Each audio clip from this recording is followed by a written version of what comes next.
kedua besok responsi ya, sama seperti kemarin kalau bimbingan ya mungkin kita juga tetap harus ada sesi tanya jawab ya. Maksudnya saya memberikan informasi, nanti kalian dari apa yang sudah dibaca tolong di feedbackkan, maksudnya barangkali ada yang belum jelas atau apa ya.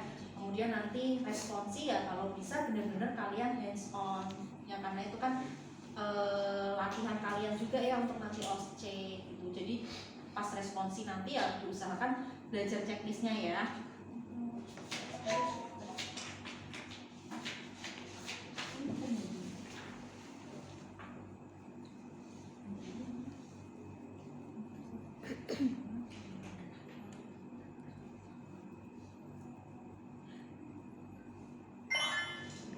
Oke, kalau dari checklist ya, berarti sebetulnya nanti yang kalian harus lakukan, yang harus bisa kalian ini kan ya pelajari itu yang pertama ya jelas kalau ketemu ya salam ya, kayak kemarin ya salam, menyampaikan identitas, terus tanya namanya siapa ya, ada keluhan apa, terus beratnya berapa, usianya berapa. Kemudian yang perlu dilihat juga kalau dari checklist ya, kalian harus mempelajari tanda lapar. Kemudian pijat oksitosin, pijat payudara, sama posisi menyusui, perlekatan, tanda kecukupan, sama edukasi ya. Jadi mungkin kita pelajari dulu yang masalah ini ya, apa namanya, tanda lapar ya. Tanda lapar pada bayi itu yang pertama ya pasti menangis ya, dia resah, nggak mau tidur ya, rewel terus, itu biasanya tanda lapar. Kemudian juga kadang kalau misalnya sampai benar-benar ini, misalnya buang air kecilnya nggak ada, atau buang air besarnya juga nggak ada ya, atau ya paling sederhana kan kalau tanda lapar dia pasti rewel ya, rewel gitu, terus gak aktif dan sebagainya, itu tanda awal. Tapi kalau tanda yang sudah berkelanjutan ya bisa sampai dehidrasi itu tadi. Tanda dehidrasi ya mulai dari buang air kecilnya seperti apa, terus buang air besarnya, atau bahkan kalau misalnya ini bisa sampai kuning juga ya, kalau misalnya. Kemudian kalau dari checklist juga yang perlu kalian pelajari itu adalah pijat oksitosin.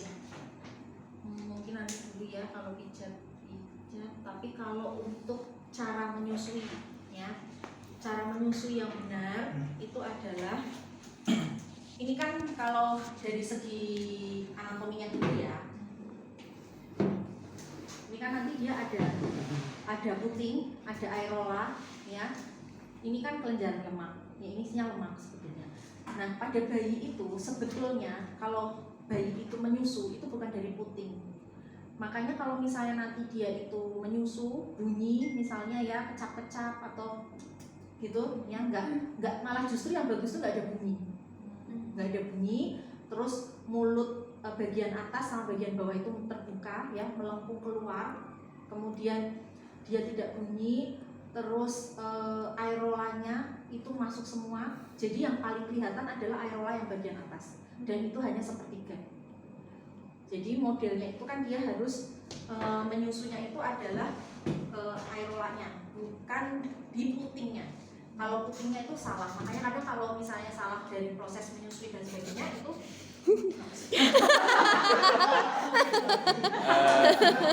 ada kelainan muskuloskeletal. Bayinya kayang. Ada kelihatan.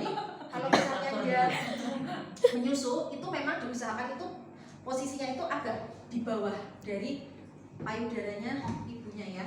Jadi seperti ini. Jadi dia kayak menangkap. Ya. Dia kayak menangkap. Oh, bagian atas kelihatan. Nggak ada ini yang payudaraan itu ada nggak? Yang bisa editan. Nggak ada ya, itu kayaknya alat itu resus dan sebagainya. Cucu-cucuan. Oh iya. Kayaknya Cucu-cucuan. nggak bisa. Jadi apa namanya? Pokoknya kan dia digendong gini ya. Jadi kalau untuk posisi bayi ini dia harus sejajar, ya, sejajar menghadap ke arah ibu. Perut sama perut ibu, ya. Terus kemudian ini apa namanya, bagian kepala itu berada di siku, ya. Terus harus sejajar, ini sejajar menghadap ke ibu, ya. Kemudian nanti kalau misalnya dia ini itu diarahkan, jadi proses pengambilan dari payudaranya itu dari dari bawah ke atas. Ya. Terus tangannya pun ini kalau perlekatan dulu ya. Ada yang mau ditanyakan dulu nggak kalau soal perlekatan? Intinya posisi dulu ya. Posisinya seperti ini, menghadap ke ibu ya. Hidung sejajar sama puting. Ya. Gitu. Coba dibaca.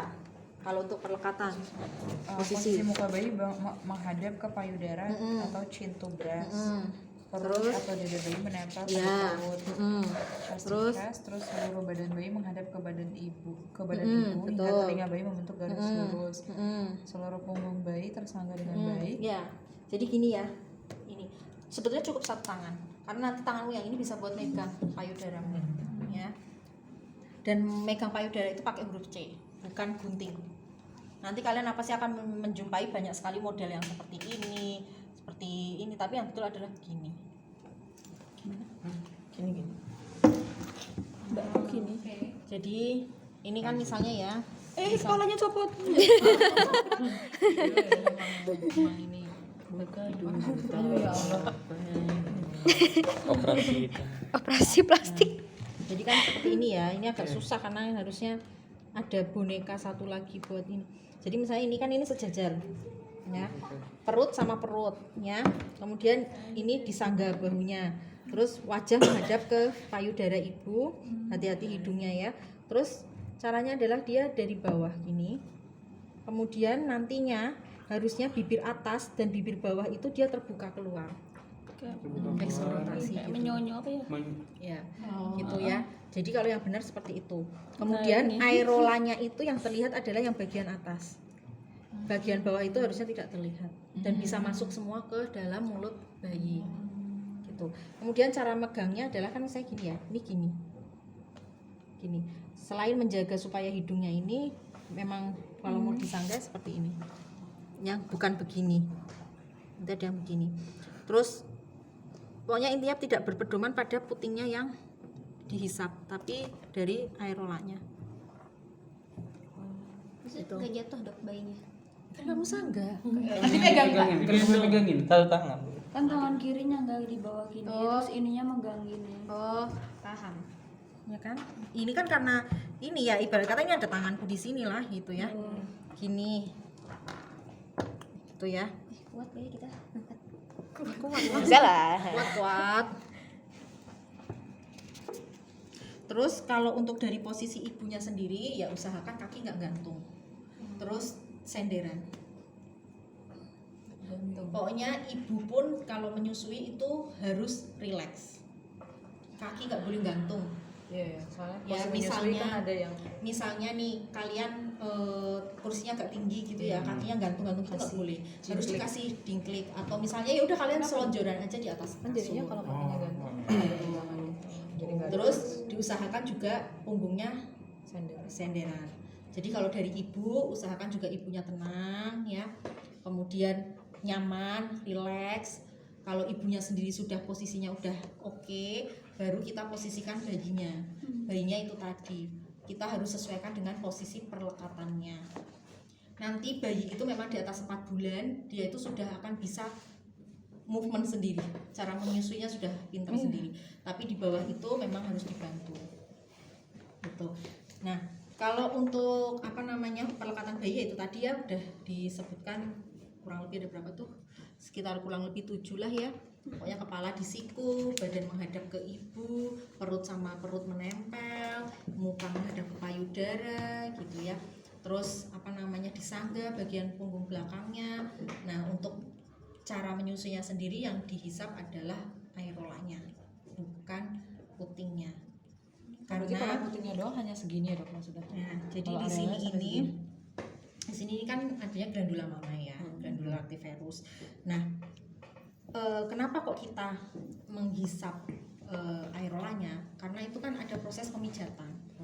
Jadi si ductus itu kan baru bisa keluar ketika dirangsang dengan refleks hisap, kayak istilahnya dipijat. Udah Ya, bisa bro. dipijat. Lah kalau puting itu nggak ada ngangkutnya sama sekali, gitu ya.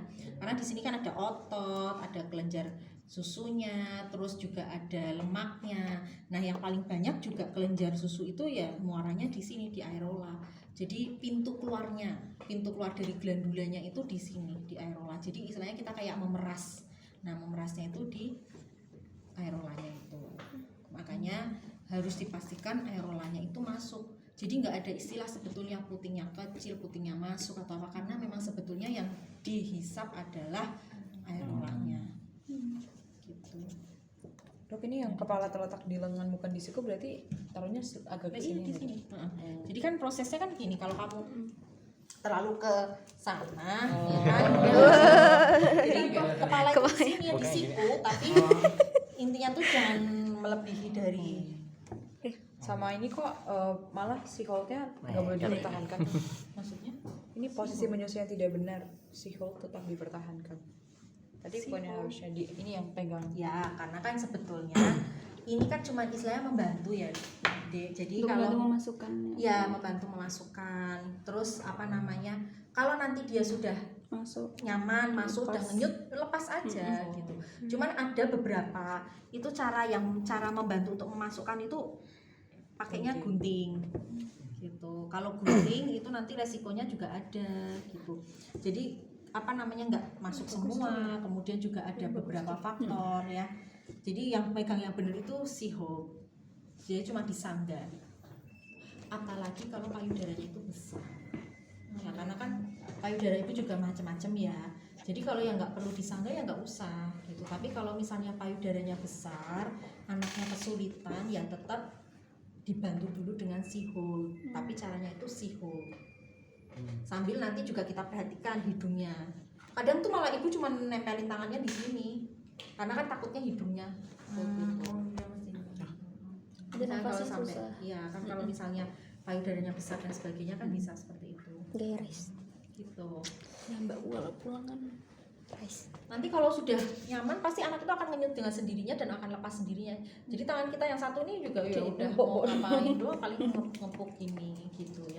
Si hold itu memang tidak dipertahankan, hanya untuk membantu proses. Misalnya dia agak kesulitan atau apa gitu. Karena masing-masing payudara itu kan beda-beda ukurannya ya. Itu sekali menyusu berapa lama nih? 8 sampai 12 kali. Ya. Maksudnya berapa lama, berapa menit? 10 sampai 30 menit tidak. Sekitaran segitu 15 lah, rata-rata tuh 15, tapi paling lama 30 menit. Nanti kalau terlalu lama juga dievaluasi apakah cara menyusunya benar atau enggak gitu ya, refleks hisapnya memang dia lama atau enggak. Terus nanti evaluasinya juga berat badan. Sehari berapa kali, Dok? Ya itu 8 sampai 12. Jadi menyusui itu kan 2 sampai 3 jam sekali. Kalau nangis terus berarti dia kelaparan terus, Dok? Ya enggak juga ya, kamu evaluasi. Ada hidden tuh. Ya, jadi Kali-kali. memang rata-rata itu kan bayi atau anak-anak itu kan feeding rule itu adalah 2 sampai 3 jam sekali. Maksimal 3 jam, kalau dia tidur harus dibangunkan. Kalau itu sudah maksimal 3 jam nggak minum itu harus dibangunkan. Tapi biasanya nanti ya setiap belum ada 2 jam ya kadang udah minta gitu. Kalau udah nanti udah lebih besar, kebutuhannya kan lebih banyak. Tapi biasanya awal-awal itu ya 2 sampai 3 jam sekali. Maksimal 3 jam harus dibangunkan. Udah, kalau ini untuk perlekatan udah ya, kemudian untuk posisi juga sudah. Terus untuk jenis-jenis. Nah, nih ya kalian kan lihat nih, ada yang namanya cradle hold. Jadi kalau cradle hold itu ya menyusui biasa aja, gini. Ya. Jadi di pangku biasa. Berarti posisi kakinya lebih rendah ya, di situ. Eh, Atau sejajar. terserah sih kalau untuk posisi kaki yang penting nggak gantung. Oh iya. Ini lebih ke posisi tangan sama posisi badan ibunya, cradle hold ya. Terus nanti ada yang cross cradle. Kalau cross cradle ini nanti bisa juga misalnya lebih seringnya yang ini sih, yang football hold itu buat anak yang punya gemeli. Itu kan kembar. Jadi satu gini, satu gini. Cross cradle buat Iya. gemeli tadi. Enggak, yang ini. Sambil katanya pengen punya. Gak mau. Takut. Aku juga jadi satu gini, satunya ke kanan ya.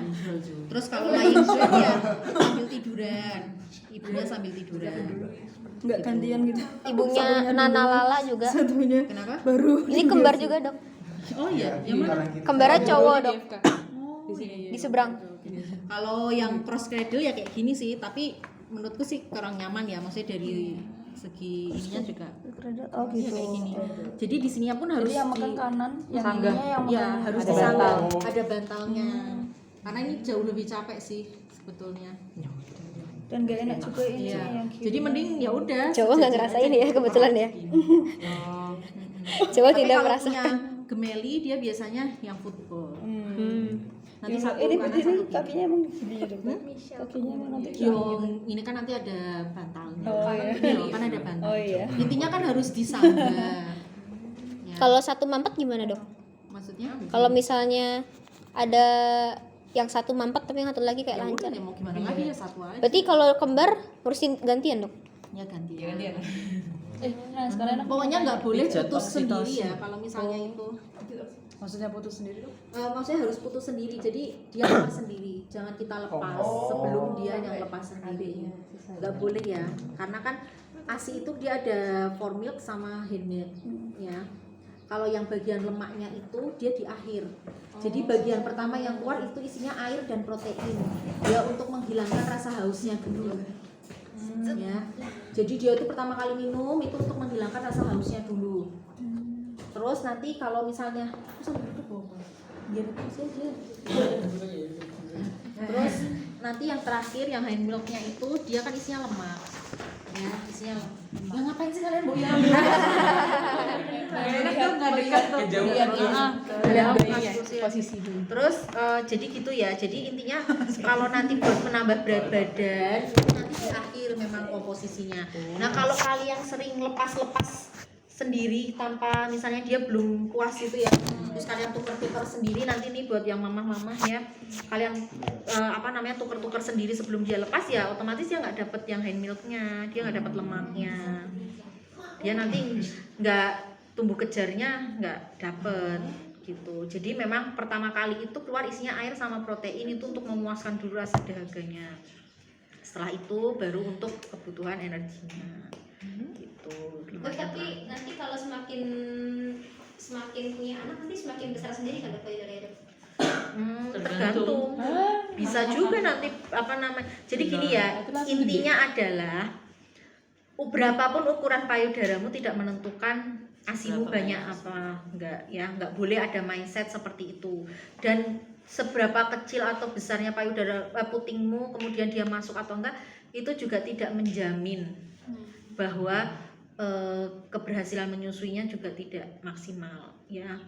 Jadi intinya adalah apa yang kamu makan, apa yang kamu rangsang ya. Jadi kalau misalnya prolaktin itu kan dia memproduksi terus nih. Tapi ketika dia mengeluarkan itu juga butuh yang namanya hormon oksitosin. Nah, hormon oksitosin itu gimana mau keluar kalau kamu nggak DBF, kamu nggak ngeliat bayimu, kamu nggak nyusuin langsung, itu nggak akan ya. Direct breastfeeding itu nyusuin langsung ya, nggak lihat bayinya, nggak denger tangisnya, nggak ngeliat mukanya. Karena kalau oksitosin itu dia hanya dengan mendengar suara bayinya kemudian melihat mukanya atau menempel badannya itu juga akan merangsang produksinya. Jadi oksitosin itu dibutuhkan untuk mengeluarkan gitu ya, butuh untuk mengeluarkan. Jadi makanya para ibu itu yang misalnya dia bekerja atau apa yang susah pumping misalnya ya di lingkungan kerjanya tidak ini ya, lama-lama ASINya juga akan berkurang gitu karena tidak ada rangsangan hormon oksitosinnya. Jadi walaupun pumping pun sebetulnya itu juga nggak akan efektif karena tetap butuh stimulasi langsung dari bayinya untuk hormon oksitosinnya itu. Berarti kalau kayak gitu orang yang kerja terus pumping tuh tujuannya bukan untuk ngeluarin maksudnya ngebantu ngeluarin tapi gimana sih? Jadi gini, pada ibu-ibu yang bekerja kan gini ya, kita tidak boleh mengitukan hak setiap manusia ya untuk bekerja, untuk berdaya ya. Jadi ini emansipasi ya. Jadi wanita itu juga terkadang memang harus bekerja bukan untuk misalnya apa-apa tapi untuk supaya kita kan nggak ngerti ya nasib kita ke depannya seperti apa. Misalnya ada apa ya paling tidak perempuan itu berdaya, misalnya ternyata ada sesuatu hal yang menyebabkan seperti itu. Nah, ketika ibu itu bekerja, ya pumping itu tetap harus dilakukan karena produksinya pun harus tetap dikeluarkan. Ya, kalau nggak sakit Ya. ya sakit. Selain sakit, rangsangan ke otaknya nggak ada. Kalau misalnya dia dalam kondisi penuh terus-terusan, otomatis tidak akan mengirim sinyal ke otak untuk memproduksi ASI. Gitu. Makanya prinsipnya dikosongkan adalah untuk supaya dia mengirimkan sinyal ke otak untuk memproduksi lagi ASINya gitu. Makanya kalau misalnya itu ya makin ini ya sebetulnya dia nanti tetap akan produksi, cuman tidak banyak karena masih ada isinya. Nah, jaringannya pun juga akan meregang kan gitu. Akhirnya dia jadi peradangan, infeksi, mastitis kayak gitu ya. Cuman sebetulnya adalah semakin sering dikeluarkan, baik itu direct breastfeeding atau di pumping, kalau misalnya memang ada kondisi khusus yang menyebabkan misalnya dia tidak sedang bekerja atau apa, itu fungsinya untuk supaya produksinya terus berlangsung, karena akan mengirimkan sinyal ke otak bahwa oh sudah kosong. Kalaupun misalnya kalian nanti yang perempuan-perempuan misalnya ya ASINya tuh banyak, satu payudara disusui nih, tentunya satu payudara yang lain itu juga akan keluar, apalagi kalau sudah produksinya banyak ya. Nah itu kan sayang tuh kalau netes-netes ya. Ya udah ditampung aja, ditampung sambil disusukan yang satunya, disimpanlah di freezer. Jadi kalau misalnya keberhasilan menyusui itu tidak hanya dari ibu ya. ASI eksklusif itu keberhasilannya itu juga sangat bergantung dengan faktor eksternal, terutama lingkungan keluarga. Ya, paling dekat suami, kemudian keluarga yang lain. Jadi ibu menyusui itu, ibu mengasihi itu baik dari mental, psikis maupun tenaga itu juga capek kan. Jadi kadang fungsinya itu kalau misalnya nanti produksinya sudah banyak, ya kita minta tolong sama support system kita buat misalnya kita butuh istirahat atau apa, bisa diberikan yang ASI perah. Atau misalnya kita juga bekerja, nanti bisa diberikan ASI perah itu ke bayinya. Sebetulnya tidak dianjurkan menggunakan botol. Oh Ya. saya tahu. Soalnya jadi mengurangi refleks ke Iya. ketika menyusu langsung. Ada kayak kalau Ada susu kayak pipet ada apa gitu. Bu, sebetulnya tidak dalam hal bingung puting, tetapi memang walaupun bagaimanapun kondisi struktur payudara ibu dengan botol itu berbeda. Soalnya lebih Ya. cepat kan. Iya, Yang botol. anak-anak itu bayi itu tidak perlu effort. Iya, Ya kalau pakai botol, makanya kadang dia tuh seneng pakai botol gitu. Tapi kan kalau dia menyusu itu kan sebetulnya dia ada effort lebih, tapi kan sebetulnya manfaatnya juga banyak ya. Dia jadi bondingnya kuat, nanti mentalitinya ketika dia besar pun ya, itu sudah ada penelitiannya di tumbuh kembang bahwa anak yang DBF ASI eksklusif itu untuk kedepannya dalam segi hal mentalitinya dia lebih baik gitu, maksudnya dalam menyikapi sesuatu dan sebagainya gitu ya. Maksudnya ada penelitian yang sampai seperti itu. Tapi juga misalnya pun ya ternyata dalam kondisi apapun kita sudah usaha tidak bisa eksklusif, ya tidak usah berkecil hati ya gitu. Tetap ada cara-cara lain ya, misalnya untuk bonding dan sebagainya, tapi tetap diusahakan harus ASI eksklusif ya. Jadi dipersiapkan dari sebelum melahirkan. Sebetulnya kan memang nanti diajarkan untuk pijat oksitosin itu mendekati trimester, misalnya trimester 3 mendekati persalinan, karena kalau dilakukan sebelum-sebelumnya dia akan merangsang kontraksi uterus dari oksitosinnya itu. Jadi sebetulnya menyusui pun itu ada manfaatnya, selain untuk mengeluarkan ASI, meningkatkan produksi ASI untuk bayinya sendiri, juga untuk ibunya, dia semakin mempercepat penyembuhan dari uterusnya, kontraksi uterusnya dia akan terus berjalan gitu. Jadi manfaatnya nggak hanya ke bayinya, ASINya, tapi juga ke ibunya sendiri. Dan dia juga akan merangsang hormon-hormon kebahagiaan ya, dengan disusuin itu dia akan meningkatkan hormon-hormon kebahagiaan. Jadi ibunya terjauhkan dari yang namanya baby blues, postpartum syndrome gitu, depresi postpartum ya. Jadi seperti itu, manfaatnya banyak, tapi memang juga perlu didukung sama Suami. faktor eksternal gitu ya, terutama suami gitu. Karena banyak sekali yang mempengaruhi keberhasilan dari menyusui, tidak hanya dari produksinya, tapi dari faktor eksternalnya gitu ya. Dokter mau tanya, apa ya, ponaan saya itu kan lebih sukanya di kiri ya, kalau dikasih kanan tuh mesti cuma 1 menit dulu terus dilepeh, tapi kalau yang di kiri tuh bisa lama, itu kenapa ya dok? Sebetulnya juga tidak ada istilah ini, itu hanya kebiasaan. Oh iya. Oh. Kadang kita juga tersugesti ya, kita sebagai ibu nih tersugesti, jadi kayak kita tuh pasti kadang kan kekok ya, kalau nyusuin sebelah kiri dia lebih mau Iya, apa lebih mau. ya, karena kan cuma 1-2 menit. kita prosesnya aja kita sendiri aja megang bayinya lebih nyaman loh kayak gini. Kalau kayak gini tuh jujur aja aku juga agak begitu, dan produksinya memang yang sebelah kanan malah kalau aku juga dulu ini, karena ya kadang kenyamanan ya, kenyamanan dari si ibu tuh juga berpengaruh terhadap proses mengasuh. Makanya bener-bener harus dipersiapkan dulu nih, ibu kamu menyusui nih, ya udah kamu posisikan badanmu seenak mungkin gitu, karena kamu akan menyusui dalam waktu 15-30 menit ya. Gimana caranya kamu rileks dulu. Nanti kalau ibunya sepaneng ya, anaknya juga pasti rewel, dan dia malah juga jadi nggak mau nyusu, ibunya makin sepaneng lagi, makin stres lagi. Anakku kok nggak mau nyusu ya, ini gitu. Jadi kayak gitu. Jadi apa namanya, masalahnya itu saling berkaitan. Ibunya belum rileks, anaknya juga nanti ikut ya, karena kalau pada bayi itu memang faktor ibu itu sangat berpengaruh ya, apalagi pada bayi-bayi sakit itu ya, ketenangan jiwa seorang ibu itu sampai masih berpengaruh ke anaknya ya, sampai usia dia 6 tahun pun masih sebetulnya. Kalau ibunya rewel nih, cenderung rewel, anaknya nggak sembuh-sembuh biasanya.